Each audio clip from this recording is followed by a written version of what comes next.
All right, we're live. All right, what's up, guys? This is the King James Gospel Roundtable, episode 1.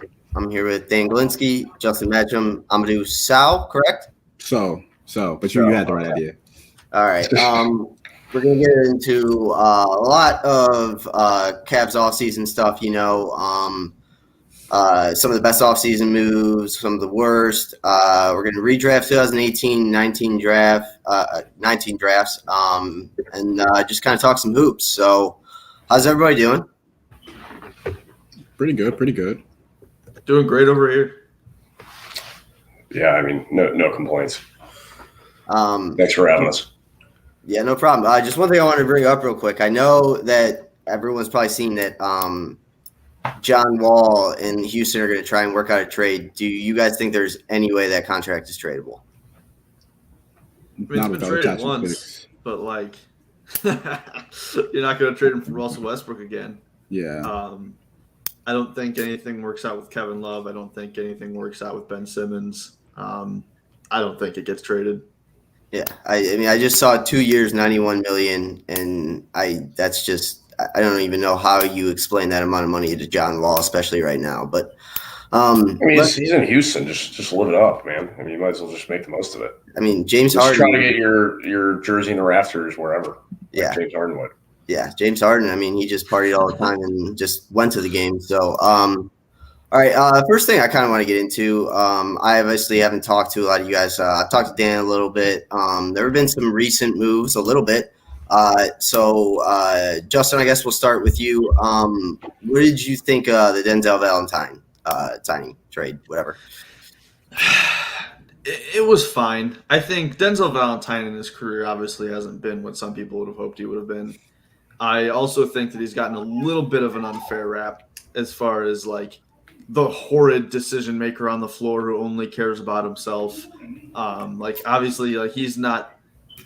I don't mean, again, when I say not the smartest basketball player, I don't know how smart he is as a person, but he's not Chris Paul on the floor. And yes, there's the one clip of him pulling up from way deep for three at a time when he shouldn't have been missing horribly, and that's really, really bad. And he deserves to be criticized for that. But overall, 36% shooter, can he play capable defense? Maybe. Can he play better defense than Cedi Osman? I'm almost certain that he can. So you can. I mean, probably, honestly, but no, that's a lie. But might not be that much worse. But I mean, it's a shooter, it's a wing, it's the last roster spot. I'm fine with it. It's a 2-year non-guaranteed deal. It's not like they're committing much to it. We knew they had to get a wing. They tried to get other wings. They weren't able to. Not like they didn't try. Denzel Valentine was the best guy available. I'm fine with it. Yeah, it's kind of what I thought. Him and Dylan Windler can duke it out for some minutes. Yeah. That's kind of what I thought too. I mean, just kind of last signing, see what he can do. It's not really that much money. But Amadou, what did you think about Denzel Valentine? Yeah, I'm with Justin here. I mean, it's a whatever signing. I mean, it doesn't really mean much. If he comes here and he does well, that's fine. But if he comes here and he doesn't do well, we can just move on from him easily. I believe it's a 2-year, non-guaranteed deal anyway. So, like Justin said, 36% shooter.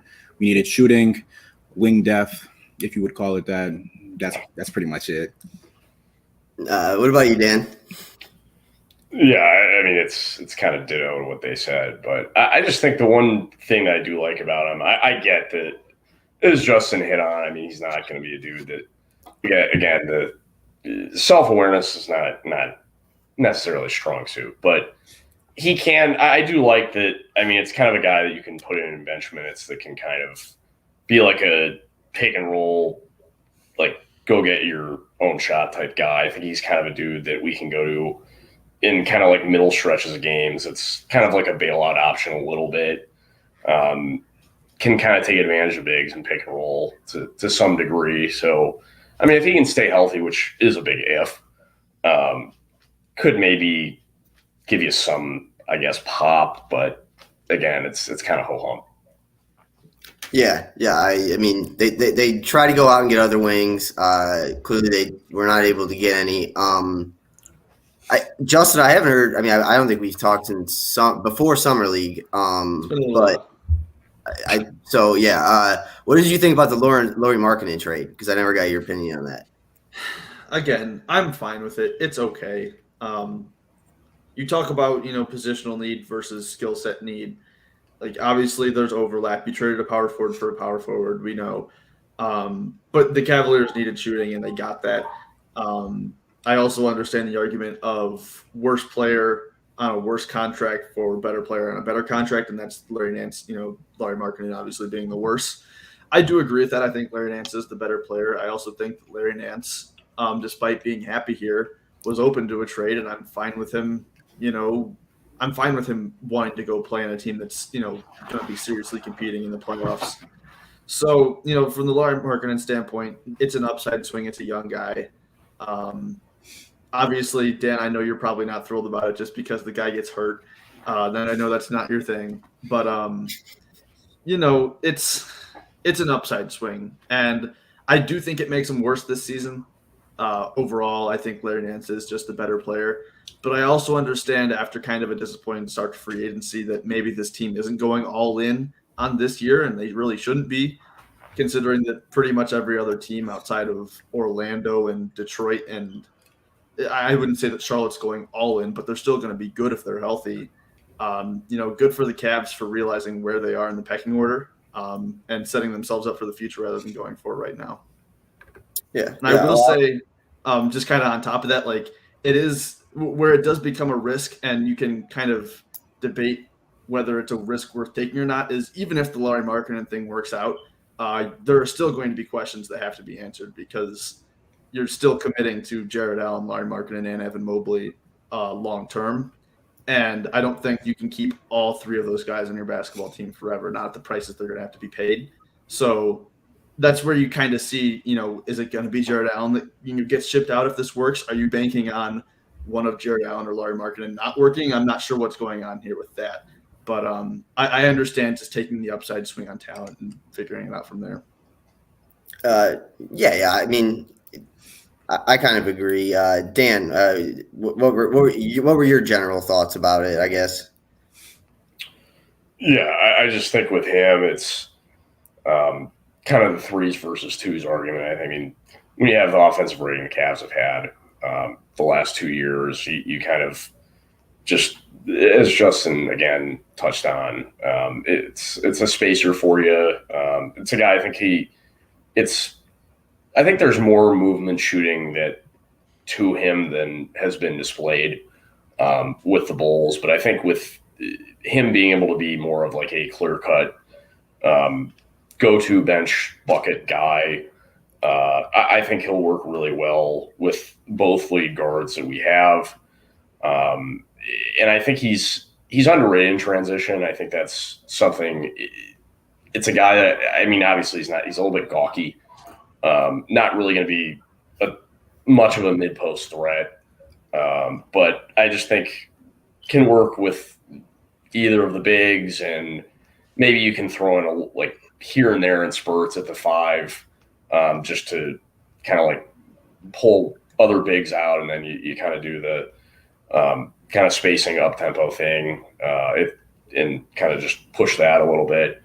But I think it's just more of a guy that it's almost like an Odell Beckham when he's healthy move, like just his presence out there should help free up other guys. I think the off ball like gravity he has, I think could be huge for us. But again, the injuries is such a glaring concern. But at the same time, he is on the plus side 4 years younger than Larry Nance, so maybe that can be reversed. So we'll see. Amadou, are you kind of just echoing those guys' thoughts, or do you have any? Yeah, especially on the last thing that Dan said right there. The fact that the Cavs were able to trade what is said to be their biggest trade asset, knowing that he wanted to leave to be in a better situation for a guy who fits with the younger core. I feel like that was a plus in their end. I mean, they could have traded him for like a TJ Warren maybe or a Terrence Ross, but we're getting one of those guys for 2, maybe 3 years max. So I like this move. At shooting. And yeah, honestly, just echoing what those two said. Yeah, I was really, really surprised by it. I don't know if that was the same day that the Ronaldo news was breaking. So I did see that, yeah. I was a little busy elsewhere, but yeah, I saw that. I expected the Markkanen trade to happen. Oh yeah, no, it came out of nowhere. I was just like, it took me by surprise. I'm happy with it. I guess he's younger, but I kind of agree with Justin says that. Yeah, the long term of Lauri Markkanen, Jared Allen, and Evan Mobley probably isn't an outlook you want. So, but yeah, I thought it was a decent offseason move. And then Dan, I was reading your article today about Mitch Ballock. So why don't you just best summarize it and give us your takes on it? Oh man, it's basically just an Exhibit 10 signing. I wouldn't expect him to have a real shot. Probably not even like a huge two-way shot. But a movement shooter, another lefty like Dylan Windler. But I just like him because he's kind of a thicker, more, I guess, just like legit body guy than Windler. I mean, he's like a sturdy 215. I'm not going to say he's going to be an impact defender by any stretch. But I liked what he did at Creighton. I mean, that's a good offensive system he's in there. Kind of maximizes movement shooters. But I see, I mean, to an extent, a little bit of, I'm not going to say he is like for a bit, but there's a little bit of Doug McDermott to him in that he's got a quick release, can fire off down screens, can be a guy that comes around staggers that the Cavs can kind of go to, kind of like just in quick spurts here and there, maybe if injuries happen. And I'm just thinking like it's almost extending him a two-way might be like Dylan Windler insurance to an extent. I just think it's maybe a guy, even if he is waived, could be meaningful, like kind of developmental project guy that they can have in Canton that is a dude that can help a team that still needs shooting, quite frankly. I was going to say exactly that. And it's actually not going to be Canton anymore. He's going to be staying in Cleveland regardless. Or I'm sorry, Cleveland. But, yeah.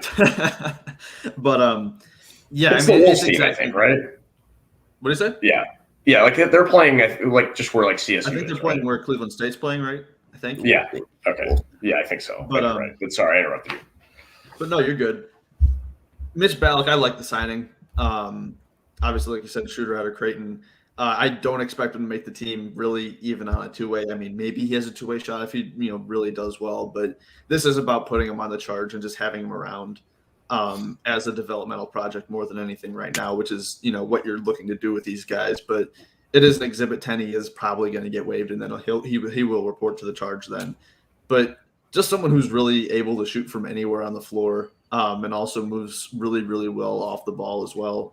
I've watched him play actually a fair amount, more than most undrafted rookie free agents. You saw him in Summer League, right?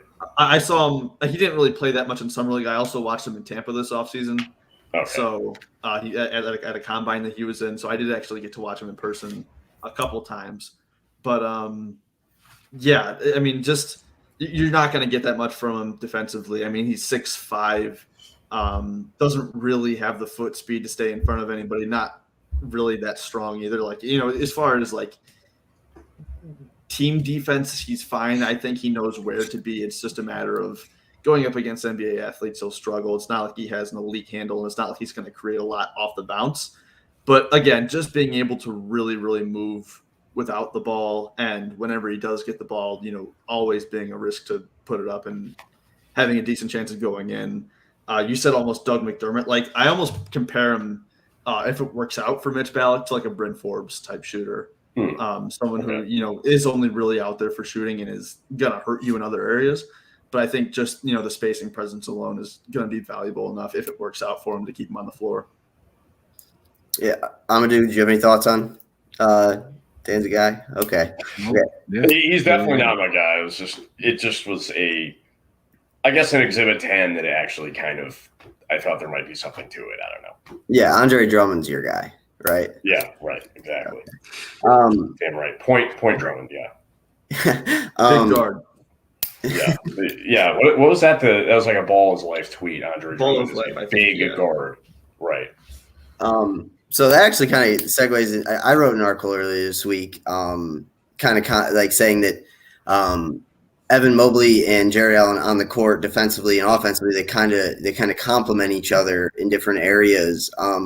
So we know that the Jared Allen, Jared Allen, Andre Drummond didn't work on the same court together.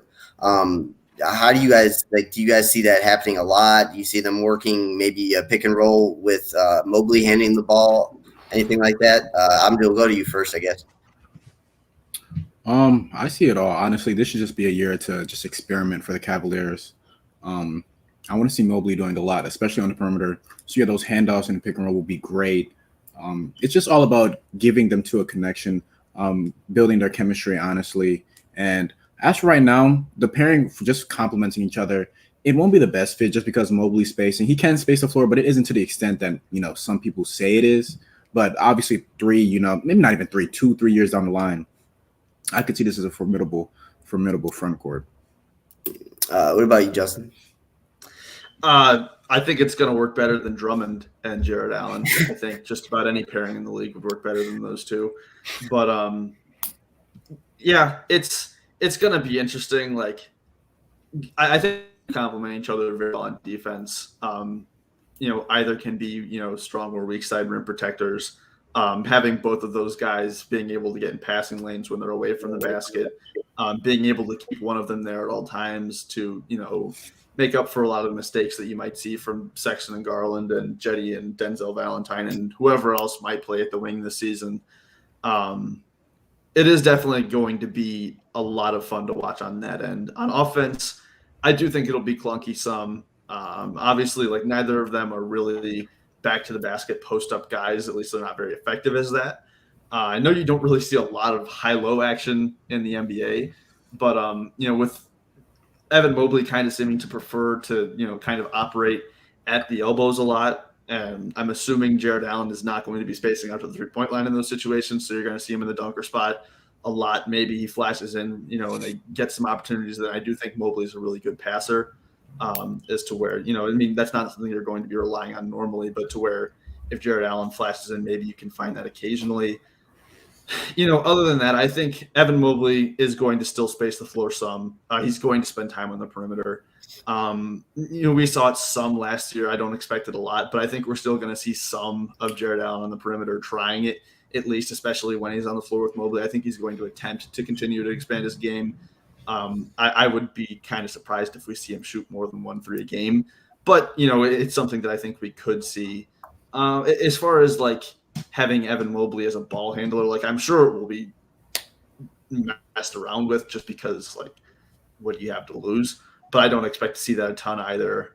It'll be interesting to see exactly how they plan on making both those guys work on the floor at the same time for extended stretches. Yeah, on the defensive end, I mean, I know people talked about it when Mobley was coming out, but I was always really impressed with like his closing out on shooters was incredible, and just the fact that he'll know that Jared Allen's behind him, so I feel like he's going to get a lot of block, just like 3-point jumper shots. What about you, Dan? Yeah, I think that's a great point. I think the key is, on defense, I think it's the wingspan of both of them. I'd like to see the Cavs honestly be aggressive there, and even with the guards, like honestly, I think it can allow Okoro to be more of a playmaker, honestly, off the ball. He was that way in college at Auburn to an extent, but didn't see it as much last season, just given the massive workload he had on ball. I think I'm with you. I think Mobley's closeouts are really sound for a big. Really maximize, like uses every bit of that wingspan. And honestly, on the tape, like there was a number of instances where he did get those. And it wasn't like he doesn't just like lunge out like a lot of bigs do just in desperation. He really is under control. So that's, again, I'm with you on that. I think that's key. And I just think with Mobley, again, that is, as Justin said, are we going to see him as a ball handler some? Yeah. But I think with him, I really like his instincts in secondary transition.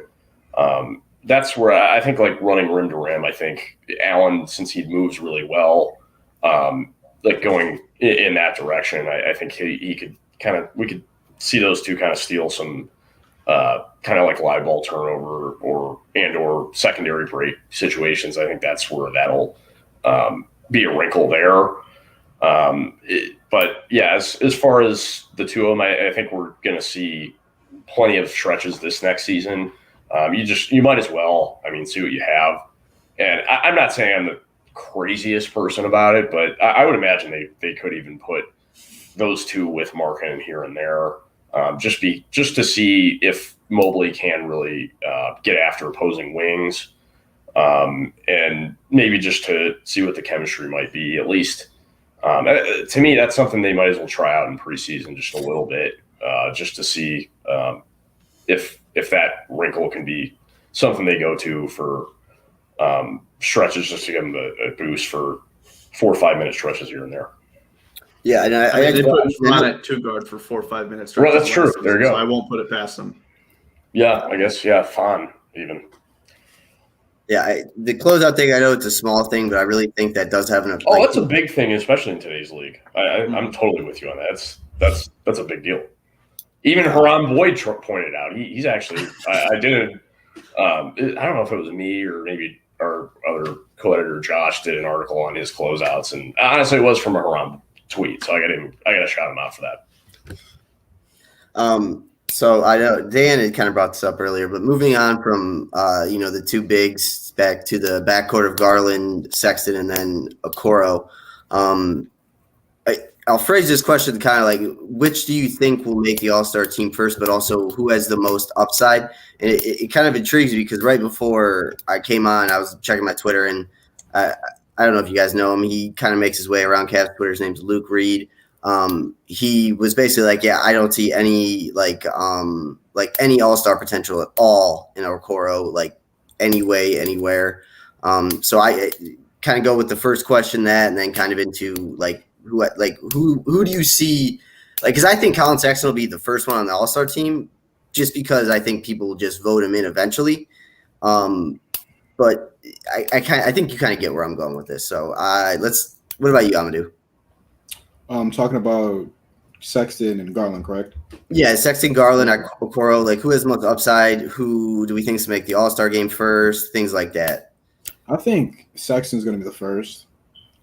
As for upside, I want to say Garland, just because his combination of scoring, shooting, his handle, and his playmaking is just it's rare. It's rare for a guard. But I don't know. Sexton just has that it to him. He has that drive. Sexton has already established himself as at least a 24-point per game guy, and I'm not sure if Garland will ever hit that mark. But just because of his playmaking ability, of his scoring ability, as we saw last year, his shooting, I have to say Garland has the most upside of the guards and wings on the team. We lost you, Jan. Sorry about that. What about you, Justin? I'm good. I'll say Sexton makes it first. Are we including in this group anybody on this team, or just any certain group of guys? You can include anyone, sure. Broaden it. Okay, so I'll say I think Sexton's the closest. Obviously, was really close last year. It was in serious consideration up until about the end. He started to cool off a little bit, and I think it was pretty clear that he wasn't going to make it. But I think sustaining the hot stretch that he had to start the year. And potentially even improving on that, I think he will have at least a fair case again next year to be an All-Star. Looking at the next 3 or 4 years, I would be honestly kind of surprised if he didn't make it at least once. But outside of that, I don't think Garland's going to be at an All-Star level next year. I don't think Mobley's going to be at an All-Star level next year. As far as who has the highest ceiling on this team, it's undoubtedly Mobley in my eyes. And I think he probably ends up as the best player. I think he makes the most All-Star teams out of this unit. But I think I'll go Sexton, Mobley, You don't have to give a Garland. No, I was saying in order of who I think would make it first. Sexton, Mobley, Garland is the way I would go. Yeah. What about? I do think Okoro has a legitimate chance to be one as well, at least once in his career. I think to say that he has no chance of being an All-Star at any point is kind of funny. Yeah. But I'm going to come back to that. What about you, Dan? I know you kind of brought it up. What are your thoughts? Yeah, I just think with Sexton, he's I'm not. I don't know. I mean, I can't really say like how close. I think it's just a subjective thing, but I think just his ability to create for his own, kind of carry teams at times. I think he doesn't, but maybe he doesn't. But I would say he's closest there. As far as Garland, I don't. I think there's. I don't know about the highest upside. I'm with Justin on the upside. I think that's definitely Mobley. I think he ends up being the guy that is the dude for the Cavs. I think he's. Yeah, I think he's. I can't. I'm not going to say he could be a perennial all-star, but I think he could be a multiple 3 to 4 all-star guy. Absolutely. Maybe I'm not going to say it's like the floor, but I just think there's a lot to him. When he fills out, I think he's defensively. I mean, he could be Amadou sees him as potential defensive player of the year guy. I don't think that's outside the realm of possibility down the road. So that's I think definitely the highest ceiling by far and away is him.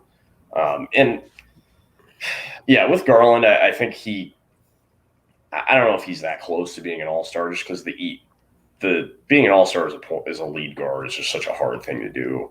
The East is definitely getting better. It's just loaded at that position, or just it won't be easy for Sexton, but I think he could be a multiple 2-time all-star guy, just for how much he can kind of take over games. But with Okoro, it's hard to say. I'm kind of with Justin. I don't think there's no chance he could be an all-star, but it kind of it's contingent on where the shooting strides are. If he can be viable there, maybe it just kind of on the cusp of league average, it could be really unlock a lot for him. But I think the playmaking, I think that needs to be kind of leaned into. Is this a tertiary dude? Because I think if he can unlock that and they give him the opportunities to, especially out of the mid post, it really could be huge for him, and that's kind of where I go with that. Yeah. Justin, just a quick question because I know you were at Summer League. I haven't talked to you since then. How skinny is Mobley? Is he really rail thin? Nah, he's pretty thin. He's being pulled level thin. He's not Chet Holmgren thin, but he's pretty darn thin.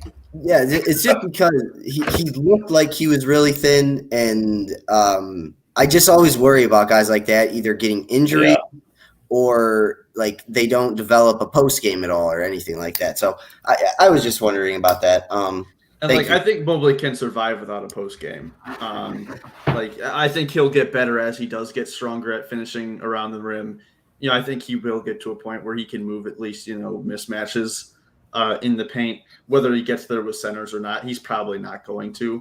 But even if he doesn't develop as a back to the basket guy who can just kind of create on the block, I don't think that's his game. I don't think that's ever been his game. I don't think that was ever the plan, as far as looking at what he would be as a player. So I think, obviously the injury part matters, and guys like that historically, do get hurt more often than others, body types, I guess. But overall, I think, he's managed to stay this healthy up to this point in his career. I don't think it should be a serious concern, especially considering that I do expect him to put on some weight, even if he's never, a bulky guy. I was just wondering. Maybe I'll save Okoro for the maybe the next round table because I think there's a lot to be asked. There's a lot of questions with Okoro going forward. I think I'm more questionable on him than any of you three. But you guys also know a lot more about basketball than me, so that's I don't know about that. I just think with Okoro, there's especially the circumstances surrounding the season he came into. If he were to come into the season as a rookie this year and knock on wood, kind of non-COVID year, it was just a tough thing to go into and launched into that huge, at least even defensively. I would imagine for a rookie, your offensive game and output is probably affected by like on the defensive end too, and just like having to guard the like plethora of the matchups that he had, in addition to playing with so many young guys and the revolving door and like injuries the Cavs had was also played into it. But I completely get it. I mean, it's completely fair to question it. Yeah. I'm going to get into the redraft in a sec. So this is how my brain works as well. If you had to give up either one of Sexton or Garland right now, who do you give up around the room? We'll start with Let's do this. This is just because like I don't get into all the analytics. I'm more just like, hey, someone's got to go, someone's got to stay. Sorry, that's how I think. We'll start with you, Justin. Then you kind of. Well, first of all, neither of them have to go, and I want to make that very clear that like you can keep both of them on their basketball team. There is no rule in the collective bargaining agreement that says you cannot keep Colin Sexton and Darius Garland on your team. One of them does not have to go, but in a theoretical world where one of them does, I'm sorry right now, Hiram, if you're listening to this, I'm going to keep Darius Garland. I just think the ceiling's higher. I just think having him as more of not just, a pure scorer, but an offensive engine who can, not saying that Colin Sexton can't pass at all, but is more able to be, more capable of running an offense. On top of the scoring level that I think he will be able to provide, even if it's not at the same level of Sexton. I think Sexton probably projects as a better defender long-term. Well, he definitely does, even if neither of them are going to be great. But I just think that the upside and the fact that it's a lot easier to mesh Garland with this current group of players that they have, I'll take Garland. Okay. Abdu? Yeah. Like Justin said, we don't have to pick. We can keep both. But personally, you guys are so careful with what you say. It's very funny. I'd keep Garland, honestly. One, because like Justin said, he's better at leading offense, and I feel like he meshes better with the core group of young guys we have than Sexton. But also it's because, Sexton's going into a contract year, if you even want to call it that. He's obviously restricted, but there's a lot of uncertainties. Not a lot, but there's some uncertainties revolving around his future with the team. Will he get traded? Will they resign him? We don't know. But just knowing that Garland can be that lead playmaker for us, while still the offensive output, scoring-wise, won't be the same, I don't think. But it'll still be up there. The shooting, of course, is there. I think I'll choose Garland. All right. Dan? Well, I have to be devil's advocate here. It's close for me. I'm sorry, before we do, can I take my guesses or not? I guess you already said who it's going to be, but I'm going to predict Sexton because of health. You're damn right. That's a key. Like, I understand that's probably trivial for some people because they deem it as like maybe a short-term thing or like a luck thing, and that's completely fair. I just think with me, the injury dating back to college, I didn't love. Bless you. Do I say that to Koss? I don't know. No. Anyway, I don't know what the hell I'm doing. But it's Sexton by like just a little bit, just because I think defensively if there's other pieces around him, I think he's fine. I think like a guy like Mobley will really help. Another year with Okoro will help. I think there is some untapped ability on that end of the floor. Up here, he's got to get it more off the ball. That definitely matters. But I just with Sexton, I understand. Like I think it's maybe fair to say DG has a higher ceiling, but I don't. It's a little bit irking to me when I watch Darius Garland in some ways. Like when he has it rolling, then it seems like he'll just step off the gas a little bit and try. It just seems like he cares too much about what players on the floor think of him. And honestly, in today's league, I kind of want my league guard to just like you can gun a little bit more than he does. And that's a little bit concerning to me. And Justin has actually wrote about this in a recent article. Like, it's good for especially a lead guard to have some swagger to him and some like the dude can be a little bit of a dick at times, like a Trae Young. And I need to see that more from Darius Garland. Like he just doesn't. To me, it's definitely not his game. That to me matters more in today's league. Like Darius Garland 10 years ago would have been way more like making waves around, like if NBA Twitter were bigger than then. Like it's almost like a Chauncey Billups back then type. And I just need to see more dog in him and need to see him take over games more, just a little bit more. And I'd like to see him as a movement shooter a little bit. And part of that's on JB Bickerstaff. Maybe that's not the coach for him. But just with Colin Sexton, I know damn well what I'm getting. Like week in and week out, or I say game in and game out. I don't know why I'm thinking of fantasy in my head here. But I just like what he brings on a game-to-game basis. And with more talent around him and more spacers like a Lowry Markkanen, a playmaking big in Evan Mobley, I think we'll see him maximize more and kind of hit another gear. So just him by a little bit to me.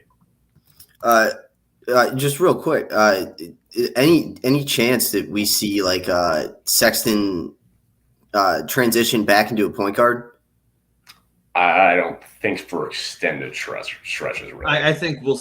Yeah, I was gonna say I think we'll see it, but getting Rubio kind of eliminated the need for that, and even signing Kevin Pangos. That was a better signing than I think people realize. Actually, it further lessens the need for Sexton at point guard.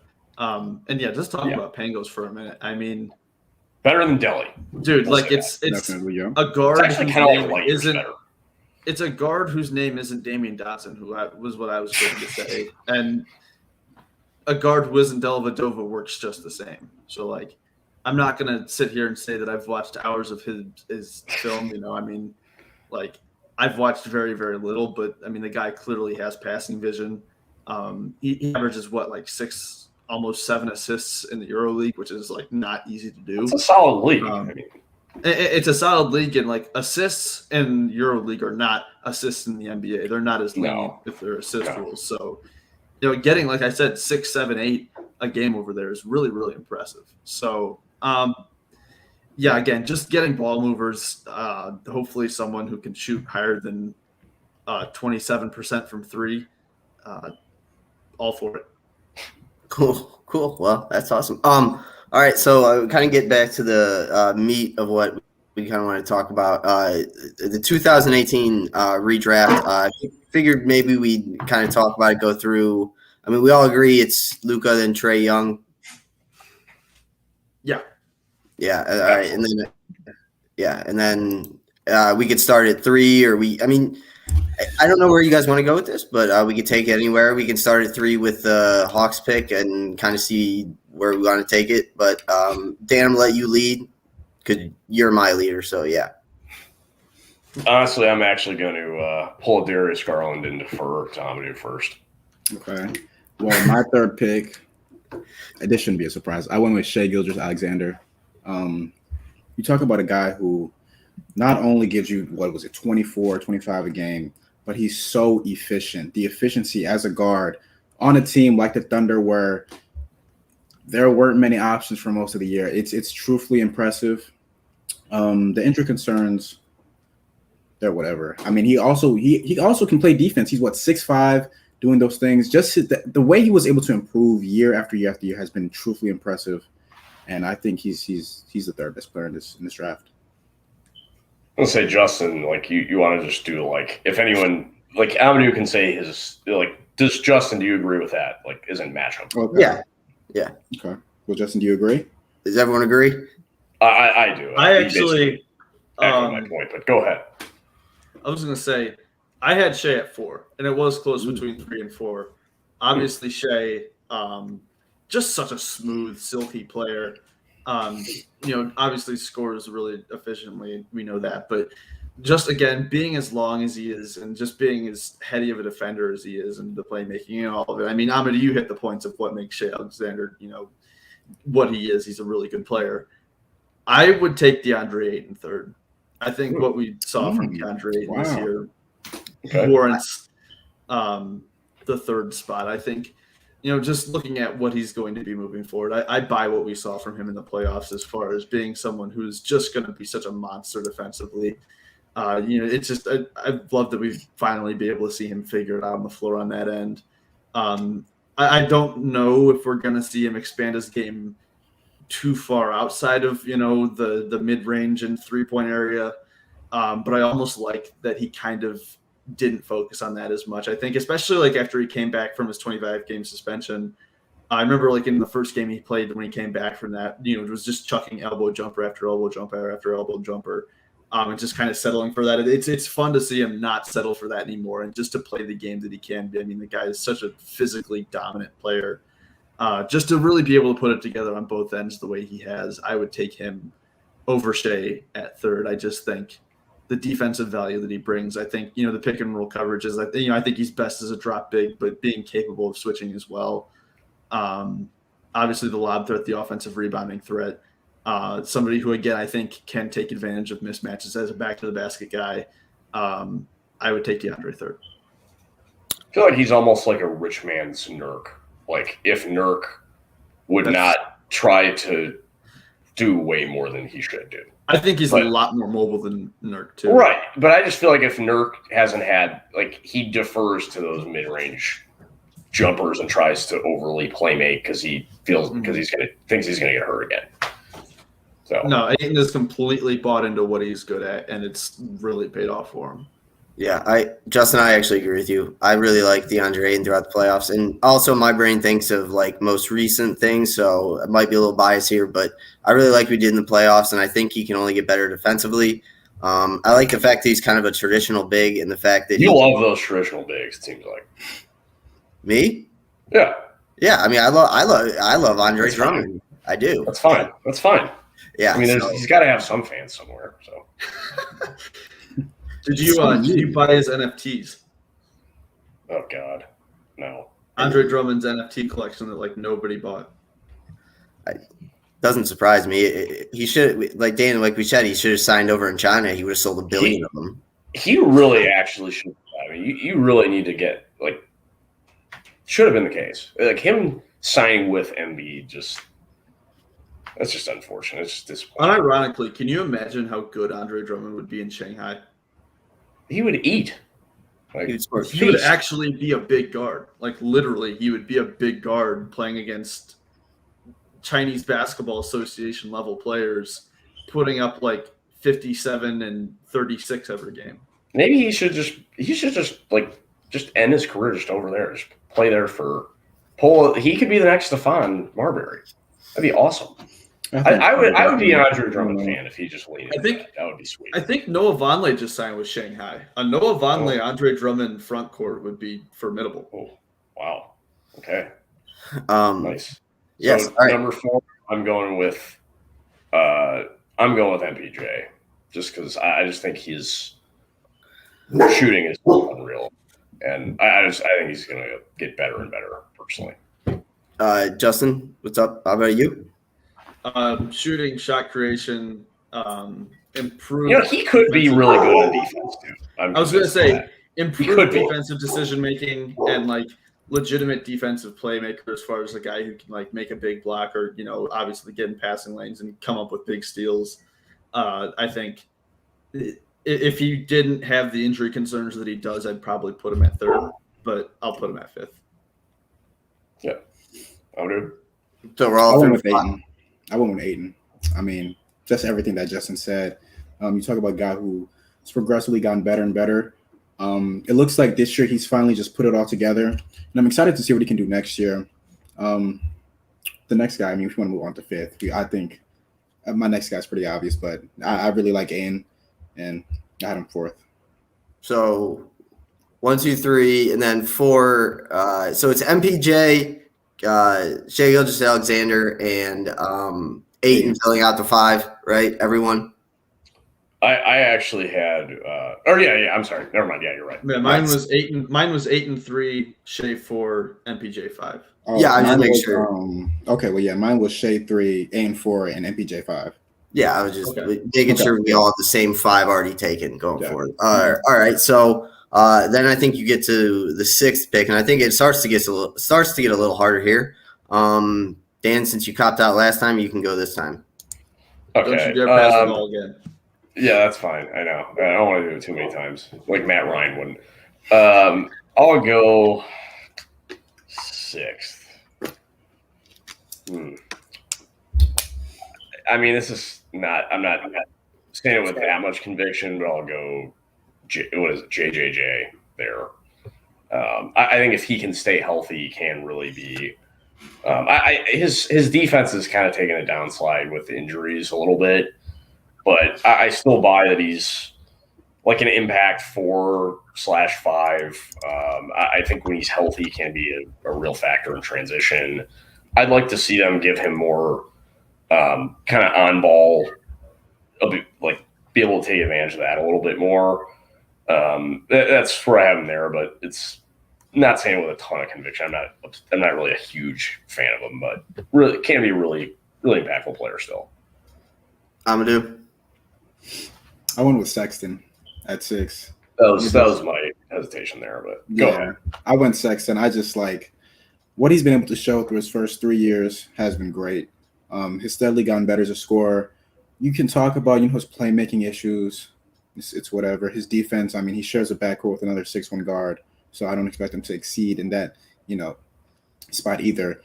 Just everything that he's gone through the first 3 years as an 8th overall pick, and he's still been able to be an efficient scorer is a big plus for me. And he's healthy. Like Dan always talks about, he's reliable. He's a guy that if you want to go get a bucket, he's going to go do that for you. He has that it to him. And yeah, that's why he's above JJJ in my opinion. That's why he's above everybody else that you guys, may have on this list.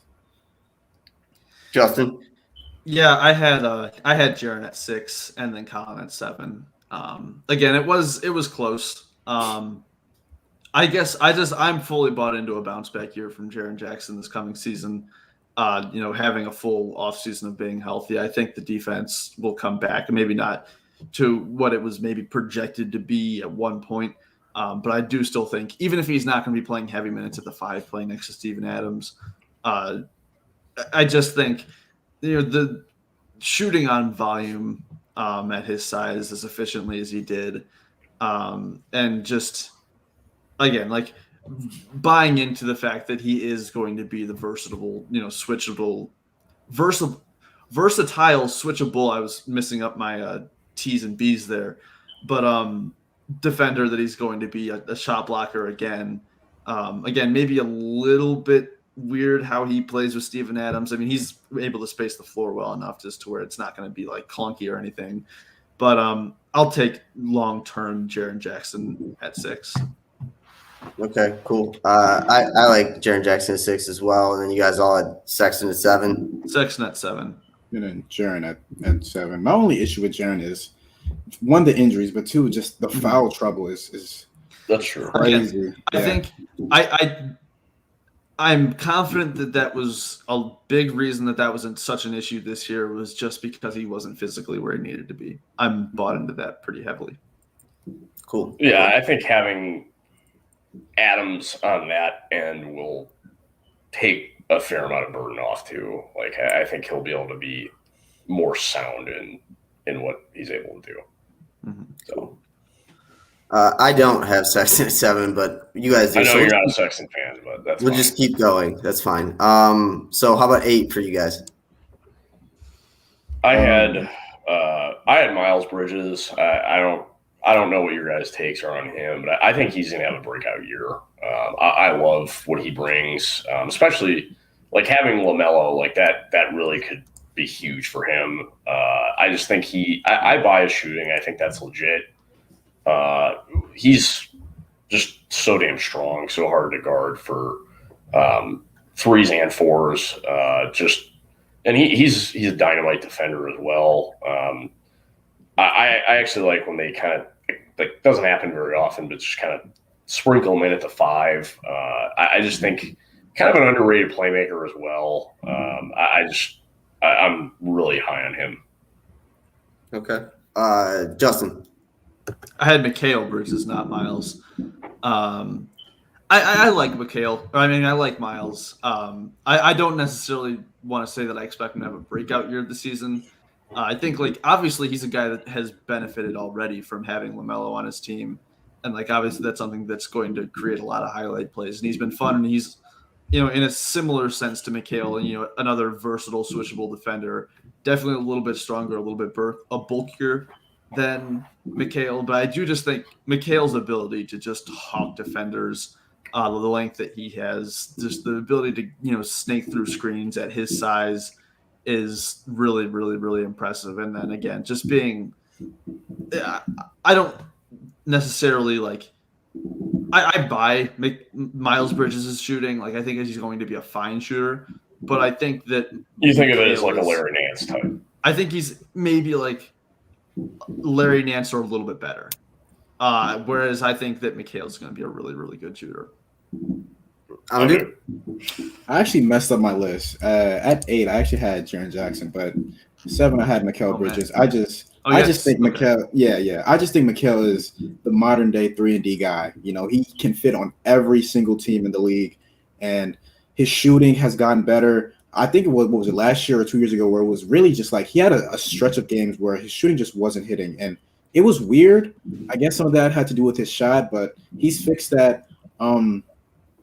He was a huge part to the Suns' success this year, and in just his 3rd year, I mean, like you talked about, Justin, the way he's able to just hound guys and such like that, it's incredible. I really like Mikal Bridges, so that's why I had him 7, but you get the idea. Okay. I'm not going to do mine until the end because mine. Yeah. Okay. All right. So then 9, Amadou, I guess we'll start with you. This is where I had Miles Bridges. Okay. He's 6'7", 6'8". I mean, he's just a great wing player. The scoring, just on his own, I would like to see get a little bit better, but uber athletic. He was efficient last year too, and LaMelo did help with that, but still, I mean, I like him as a player. I truthfully like what he brings to the Hornets. Justin. I had Mitchell Robinson here. This is 9, right? Yeah. I had Mitchell Robinson. Again, it's been extremely up and down for him, and I get that. Didn't have the best year last year, obviously dealt with injuries. But just the incredible, and even if he does kind of chase blocks and gets into foul trouble because he just chases blocks, but even with that, just the incredible rim protection element that he provides, along as being like a really, really good rim runner as well. I think, if he does figure it out, which I'm confident that he will, if he can stay healthy, just someone who's really going to be able to anchor a defense. Obviously, a really good rebounder on both ends as well. I think overall, just being that is just again, super duper high efficiency guy as well. Obviously, doesn't shoot outside of the paint, but just being a consistent lob threat, a consistent rim runner, a consistent rim protector. And I guess again, you can say consistent as long as he's not in foul trouble. But I think when he's on the floor, he is really, really, really impactful. It's just a matter of if he can stay on the floor. Gotcha. Dan? Yeah, I had Mitch Rob here too. I just think, as Justin said, able to legitimately anchor a defense. I think that is the differentiator between that and Mikal Bridges to me. I mean, it's close, but when he's out there, I think that having at least with obviously Bridges is a really good shooter. I mean, that's legit. I'm not saying he's not, but I don't really think there's much on ball with him. Not saying there is with Mitch Rob, but Mitch Rob, when he's out there, it is not contingent on other guys. What he's going to bring, and his vertical rolling element is among the best in the league. And defensively, I know obviously the foul trouble, he needs to clean that up, but it is Mobley-esque in a way. He is more switchable than I think people give him credit for. And I know he needs to clean up the fouls, but how he times up blocking jump shooters on ball is pretty rare. So to me, that I just think the defense, anchoring of it, is just a hair over that of Bridges to me. Mikal. Cool. And then I guess 10th, the last one, and then anything you guys have to close out the 2018 draft. Justin, we'll start with you. I have Miles here. Not a whole lot to say about it, but it was kind of close for me. It was between Miles Bridges, Robert Williams, Even like, I know you guys aren't all the biggest Duncan Robinson fans, but Duncan Robinson is just a super duper effective role player. You know, I mean, Kevin Herter, what's the name I'm trying to think of? I can't even. Gary Trent. No, Gary Trent. Of course. Okay. But That's fair. Yeah, a lot of guys here who I thought had legitimate cases, but I'll take Miles again just as a hyper athletic forward who can do stuff on both ends. I think he's going to be like I said, solid shooter, almost similar to what Larry Nance has been for Cleveland. I think he's a little bit more forceful down low than Larry has ever been. And obviously he's proven to stay healthier than Larry has at any point. But I think I'm confident saying that I have him at number 10 over that next crop of guys. Dan? I'm actually going to change mine from Mikal Bridges to Kevin Herter. I think if Trae Young didn't have so much of the ball, I mean, I'm not saying that he's close to the on-ball guy, but I really think how he played in the playoffs was telling.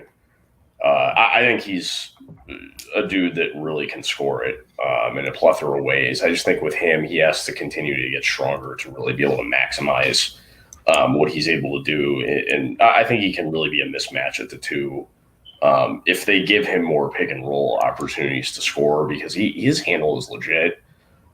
Better defensively than given credit for as well. But just one of the better movement shooters, honestly, in the league. So I had Gary Trent Jr. right here at 10. I just think in today's NBA, the biggest thing is being able to put the ball in the basket, and he does that. Last year, he did that at a great level, and I just think it's only one season of great productivity, but we saw what he was able to do with the Portland Trailblazers in the bubble last year, or what is that, 2 seasons ago? I think that's just still last year, but I like Gary Trent a lot. I feel like his scoring will only continue to get better. You'd probably like to see more from him, maybe as a playmaker, but that's probably just not his role. I don't know. I like what he brings to, the Raptors. I like his scoring ability. That's why I have him 10th. Two wings are not paid to pass. I'm sorry. Yeah, people that care about that exactly are just it's just such an antiquated take. Like, if a dude can average 18 to 22 efficiently, he's worth what he's paid. Like, I'm sick of hearing that. Like, oh, you need to see more from Colin Sexton or Gary Trent or whomever. Like, that's not what he's paid to do. So get those takes. Just get that crap out of here. I do think that the Raptors. I do think that the Raptors have enough playmaking in other positions. Yeah, they do. Where it makes up for it, to where he can just kind of embrace that scoring role and be really, really effective in it. Cool. So I've got you guys for an hour. Do we want to do the 2019 redraft quickly? Or you want to save that till next week? Yeah, I feel like that's a solid move. Build some suspense. Climactic. Yeah, there you go. That's the word. Yeah. Do you guys want me to give you the rest of my top 10? Yeah, go ahead. Have it. Mikal Bridges 6, Jaren Jackson 7, Mitchell Robinson 8, Dante DiVincenzo 9, Miles Bridges 10. I'm really sticking hard to this. I'm really just sticking hard. I'm just going to stand firm in the sand that I just don't like Colin Sexton, but that's fine. That's fine. Big Ragu I like a lot, honestly. No, he's a great player. Yeah, he's solid as hell.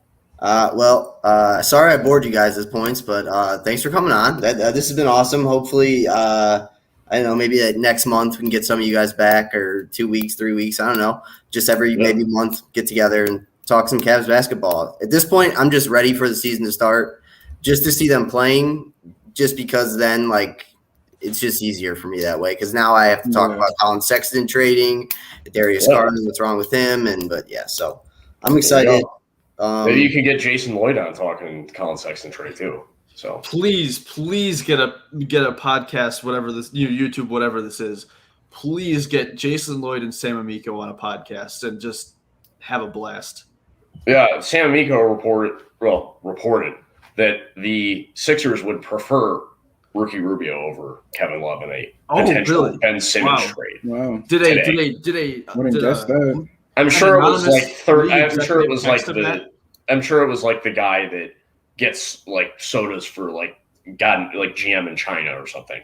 Mhm. But they prefer Ricky Rubio, whatever that means. Anonymous league exec texts me that Right. the Sixers would rather have LeBron James than Kevin Love. Right. Yeah. All right, I guess I will. I'll finish it by saying, are any of you three Ben Simmons want people? Do you want Ben Simmons? A guy that makes what he makes that can't shoot. No. I'm sorry. No. We don't need to get too deep into it, but I'm No, we don't. That's what I'll We say. don't. I'm a Ben Simmons believer. Not necessarily a Ben Simmons believer on this team, but I think it's also been proven on this team that don't always consider how the pieces always are going to fit. And I think Just Ben Simmons is really have him shoot with his right hand, please. Someone tell him just go back. Go back. Tristan got better switching his hands. Amadou, anything? Ben Simmons? I'd rather just not. Yeah. No, I already asked you guys a tough question about Sexton and Garland. I'll have one of those per round table. Just one tough question, but So Justin Matcham, Dan Glitsky, and Amadou Sow. So God, I'm so sorry. We're getting there. Now it's good. It's all good. But thank you guys so much for joining me. It was fun. Have a good night, guys. I will say this before we leave too. Yes. I've only watched up to this point 3 football games, and I'm already like way done over with football. So let's bring basketball back, please. Football is just getting started. I'm loving it. I'm loving it. No, fantasy is like the thing I look forward to the most every year. I'm doing too. I took a couple years off fantasy, and I'm back now, and it's like, week 1, like I was kind of into it, but I'm kind of over that too already. Let's just bring back basketball. Oh yeah, then I'll safest plug. If you guys want a Jadeveon Clowney shirt, you can buy him for $20. Excellent. Nice. All right, have a good night, guys. All right, you too, man. Thanks for having us.